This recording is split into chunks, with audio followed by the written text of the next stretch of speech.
Bonjour à tous, ici Thomas de la chaîne Les Instruits, j'espère que tout le monde va bien. Voici une nouvelle vidéo dans laquelle je vais vous présenter le logiciel VirtualBox. Alors VirtualBox, pour ceux qui ne connaissent pas, c'est un logiciel qui vous permet de faire tourner une machine virtuelle pour pouvoir, par exemple, installer un système d'exploitation. Si vous voulez faire tourner un Windows ou un Linux virtuellement, eh bien vous pouvez grâce à cela, sans avoir à toucher quoi que ce soit à votre machine. Donc par exemple, si vous souhaitez tester une distribution Linux sans désinstaller votre système sur votre ordinateur, eh bien vous pouvez l'installer dans une machine virtuelle. Et moi je m'en sers régulièrement d'ailleurs pour faire mes vidéos. Donc comme c'est quelque chose qui intéresse les gens, j'ai décidé de vous montrer comment installer par exemple une distribution Linux sur VirtualBox. Donc dans un premier temps, il faut installer le logiciel VirtualBox. Donc moi je suis sous la distribution PopOS. Et donc du coup, il suffit d'aller chercher le paquet. Donc on va faire un apt search VirtualBox. Et en fait, il faut installer du coup tout simplement le paquet ici VirtualBox. Voilà. Et en installant ce paquet, donc ça c'est pour les gens qui sont sous une distribution Ubuntu, donc Debian, Ubuntu, Xubuntu, Lubuntu, PopOS, ZorinOS, etc. Voilà. Donc vous tapez tout simplement la commande sudo apt install VirtualBox et le logiciel est installé. Voilà. Donc, je vais vous montrer à partir de là comment installer une distribution Linux et j'ai choisi de vous montrer, comme ça permettra de vous faire découvrir cette distribution, la distribution Zorin OS, voilà, qui est une très bonne distribution que je recommande. D'ailleurs, j'avais oublié d'en parler dans mon top 5 des distributions Linux en 2022, donc ça va me permettre de rectifier un petit peu le tir et je vais vous présenter du coup cette distribution qui est basée sur Ubuntu et qui convient parfaitement aux débutants et notamment ceux qui veulent passer de Windows à Linux. Pour commencer, j'ai déjà téléchargé donc l'image disque, je vais vous montrer comment faire, hein. Mais tout simplement donc il suffit donc d'aller sur le site de ZorinOS. Alors ce que je vous montre là, c'est valable pour les autres distributions, hein. Ça fonctionne exactement de la même manière. Donc vous allez sur le site de ZorinOS, vous cliquez sur Download ZorinOS et vous téléchargez donc ici la version Core, puisqu'elle est réservée aux ordinateurs on va dire modernes, et pour ceux qui ont des PC assez anciens, vous avez également la version Lite qui existe. Donc vous cliquez sur Download Free. Vous pouvez, si vous souhaitez, rentrer votre adresse mail pour vous inscrire à la newsletter, mais ce n'est pas une obligation. Vous pouvez cliquer en bas sur Skip to Download, donc passer pour télécharger, et vous voyez l'image disque ici se télécharge. Alors moi je vais l'arrêter parce que je l'ai déjà téléchargé, inutile d'en avoir une deuxième. Et donc normalement vous devriez avoir l'image disque dans vos dossiers de téléchargement. Alors moi je vais la mettre sur le bureau ici. Voilà, donc normalement elle est quelque part par là. Alors où est-ce qu'il me l'a mise? Elle est ici, voilà, vous voyez. Donc vous avez une image au format ISO et c'est cette image que l'on met sur une clé USB par exemple pour pouvoir installer une distribution Linux. Donc vous devez avoir cette image disque. À partir de là, il ne vous reste plus qu'à l'installer dans VirtualBox. Donc pour cela, une fois VirtualBox ouvert, il vous suffit de cliquer sur Nouvelle pour créer une nouvelle machine virtuelle. Voilà. Ici, on vous invite à rentrer le nom, donc moi je vais l'appeler tout simplement ZorinOS. Là, vous avez le dossier dans lequel sera enregistrée votre machine virtuelle, donc ça sera sous la forme d'un fichier, donc je vais laisser par défaut dans Home, Thomas VirtualBox, et ici vous choisissez, donc si la distribution se trouve dans la liste, vous la cochez, sinon, vous voyez, ZorinOS n'est pas répertorié, donc je vais tout simplement choisir autre distribution Linux en 64 bits. Vous cliquez sur suivant. Alors ici, on vous demande d'affecter une quantité de mémoire pour faire tourner votre machine. Donc moi j'ai pas mal de mémoire dans mon ordinateur, donc je vais pouvoir lui mettre 4 Go. Voilà, ça suffira largement. Suivant, créer un disque dur virtuel. Donc là, vous allez créer en fait le disque dur virtuel qui va permettre d'installer votre distribution dessus. Donc vous laissez par défaut créer un disque dur. Là, vous avez le choix entre plusieurs formats de fichiers. Donc moi, j'utilise le format VirtualBox, hein, donc le format VDI. Je laisse comme ceci. On clique sur suivant. Là, vous avez le choix entre choisir la taille d'un disque dur fixe ou bien dynamique, c'est-à-dire que la taille variera en fonction. C'est-à-dire que si par exemple vous avez besoin d'espace supplémentaire, ça s'agrandira automatiquement. Donc on peut laisser sur dynamiquement alloué. Si vous avez un disque dur d'une grande capacité, n'hésitez pas à le faire. Je vais mettre ici, je vais agrandir, vous voyez, je vais affecter déjà une taille de base de 40 Go et au besoin, de toute façon, ça va s'agrandir au fur et à mesure. On clique sur créer et voilà. Donc maintenant, j'ai bien ma machine virtuelle qui est prête. Il ne me reste plus qu'à installer la distribution Linux dessus. Donc là, en fait, c'est comme si vous aviez un ordinateur virtuel qui est à votre disposition. Si je démarre, voilà. Donc si je démarre, c'est comme si j'avais un ordinateur, et vous voyez que pour l'instant, il ne démarre pas puisque je n'ai rien installé dessus. Donc il n'y a pas de système. Donc je vais l'installer. Donc pour cela, c'est très simple. Il vous suffit, soit vous faites un clic droit, ici, sur Zorin OS, et vous cliquez sur Configuration, ou bien vous pouvez cliquer ici, tout simplement. Ensuite, vous allez dans Stockage. Et là, ce que vous allez faire, c'est tout simplement charger l'image disque dans votre disque virtuel. Donc vous voyez ici, vous avez votre disque dur, c'est le disque dur virtuel au format VDI. C'est sur ce disque-là que vous allez installer votre distribution. Mais pour cela, on va d'abord devoir booter sur l'image. Donc on va considérer qu'on a un lecteur, soit un lecteur USB, donc une clé USB, ou bien un lecteur CD virtuel. Donc il est ici, juste en dessous, vous voyez, Live CD DVD. Et là, vous mettez tout ça, vous cliquez sur ce bouton-là pour charger l'image disque. Voilà, donc vous faites choisir Disk Files, ici, et vous allez télécharger, vous allez chercher du coup l'image disque que vous avez téléchargée. Donc moi, elle était sur le bureau, voilà, je clique sur Ouvrir, et maintenant mon image disque est chargée dans mon lecteur virtuel. Je clique sur OK, et là, il vous suffit de cliquer sur Démarrer. Je vais agrandir la fenêtre. Et là, vous voyez que du coup, en lançant ma machine virtuelle, eh bien, je boot directement sur l'image disque. Alors, on va tout simplement choisir donc l'installation. Alors moi, j'ai une carte graphique NVIDIA, donc je vais choisir la troisième option. Si vous ne savez pas quelle carte graphique vous avez, vous prenez la première option et puis vous pourrez de toute façon télécharger les drivers plus tard. Mais renseignez-vous parce que pour les cartes graphiques NVIDIA, il y a besoin d'avoir des pilotes propriétaires. Moi, je sais que j'ai une carte graphique NVIDIA, donc je vais directement choisir cette option-là. Comme ça, il va m'installer les pilotes pendant l'installation de la distribution. Vous cliquez sur Entrée. Et ensuite, il suffit de suivre tout simplement ce qui est indiqué. Alors, donc là, il est en train de faire une analyse. Donc là, l'installation est en train de se faire tranquillement, donc il faut patienter, hein, c'est assez long. Sur machine virtuelle, c'est un peu plus long que sur un ordinateur normal, hein, forcément. Donc ne soyez pas surpris si c'est un peu long. Et bien sûr, j'en profite pour vous dire que pour faire tourner des machines virtuelles, il vaut mieux avoir un PC assez puissant, puisque évidemment, c'est quand même quelque chose qui consomme pas mal de ressources. Voilà, donc on va commencer l'installation ensemble. Je ferai quelques coupures dans la vidéo pour avancer, hein, pour gagner du temps. Mais voilà, il suffira juste de suivre les mêmes étapes que moi. Donc on choisit la langue pour commencer. On clique sur Installer Zorin OS. Voilà.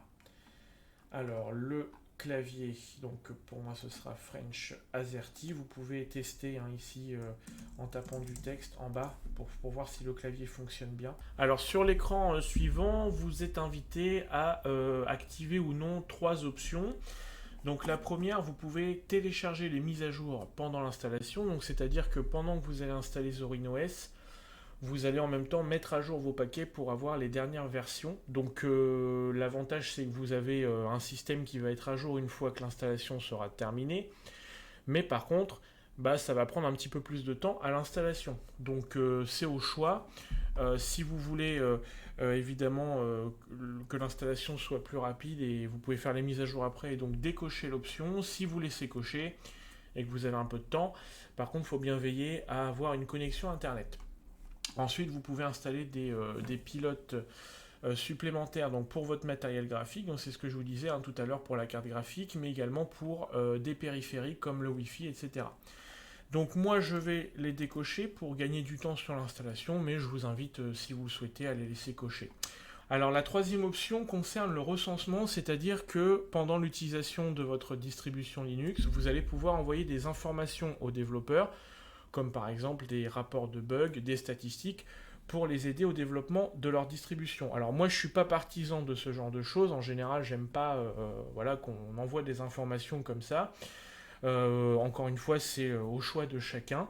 Mais moi, je préfère ne pas activer cette option. Alors, par contre, chez Zorin OS, ce sont des petits malins.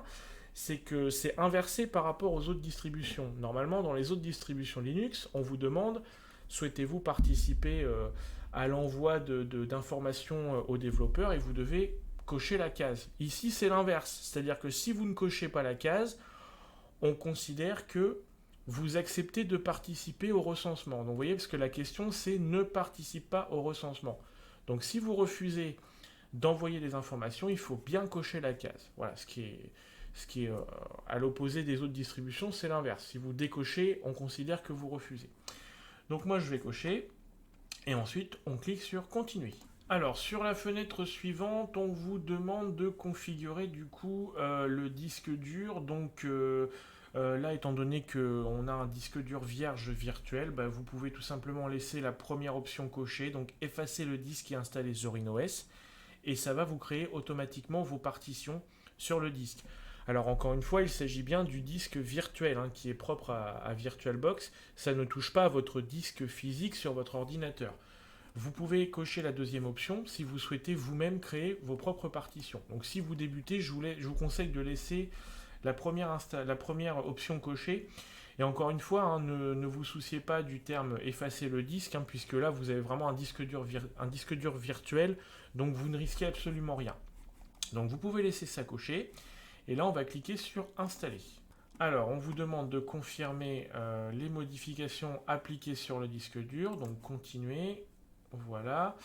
Le fuseau horaire, donc par défaut il est sur Paris, donc c'est bon, je vais laisser comme ça. Et maintenant vous devez donc rentrer votre nom d'utilisateur, donc moi je vais l'appeler Thomas.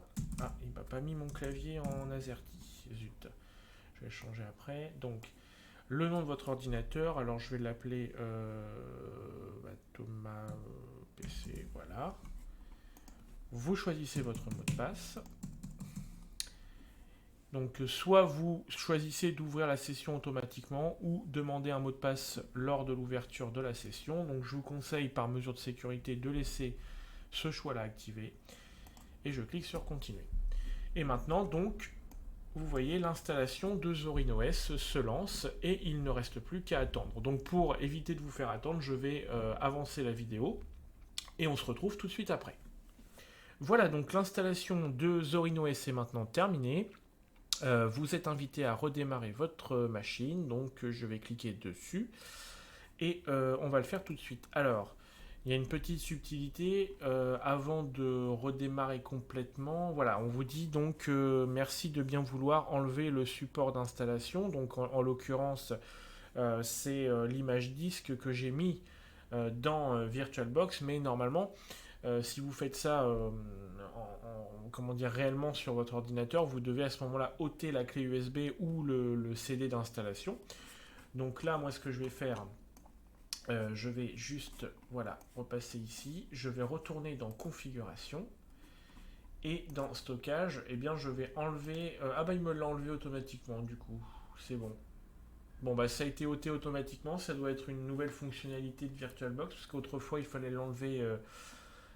soi-même. Donc là, normalement, voilà. Si pour vous, vous voyez encore l'image disque, hein, vous devez bien retirer. Mais ici, vous voyez, c'est vide, donc c'est bon. Donc je peux tout simplement cliquer sur Entrée et donc ma machine va redémarrer. Alors je vais agrandir la fenêtre pour y voir un peu plus clair. Donc pour cela, je vais aller dans écran et je vais faire ajuster à la fenêtre. Voilà. Hop. Alors, non, c'était pas ça. Mode plein écran, pardon. Voilà. Et là, je suis en plein écran.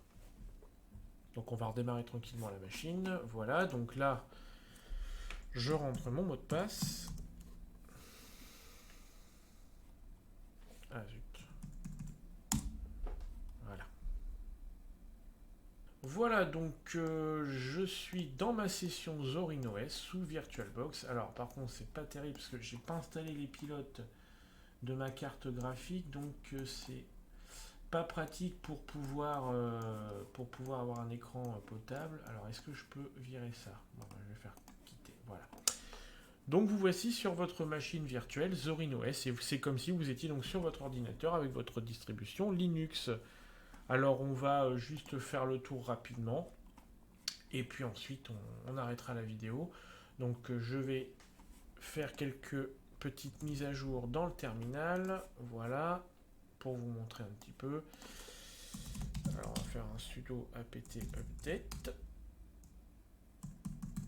Voilà. Donc si moi j'avais pas coché l'option mise à jour, hein, donc du coup je le fais maintenant. Je peux le faire via le terminal.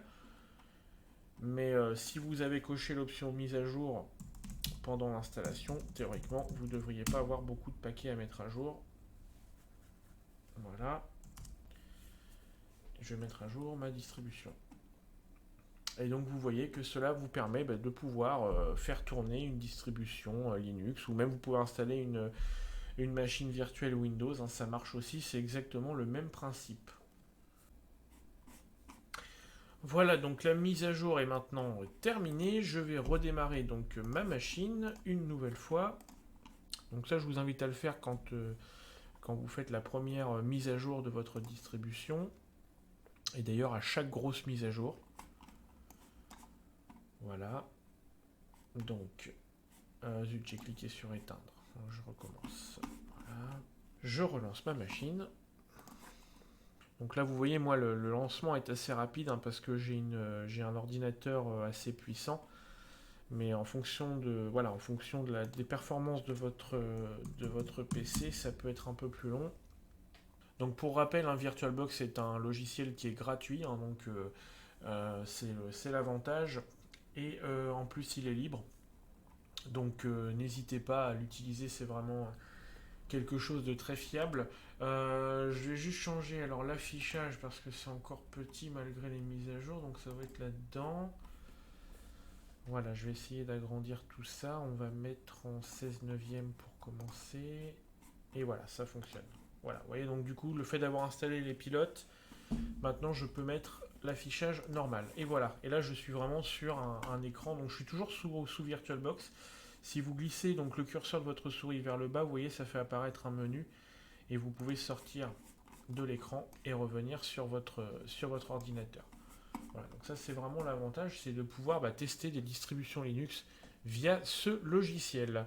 Voilà, écoutez, ce sera tout pour aujourd'hui, donc n'hésitez pas encore une fois, hein, si vous hésitez sur le choix d'une distribution Linux, si vous êtes débutant, Zorin OS ça peut être un très bon tremplin pour passer de Windows à Linux, donc essayez de le tester déjà sous machine virtuelle, maintenant vous savez le faire, et ça pourra peut-être vous aider à passer le pas.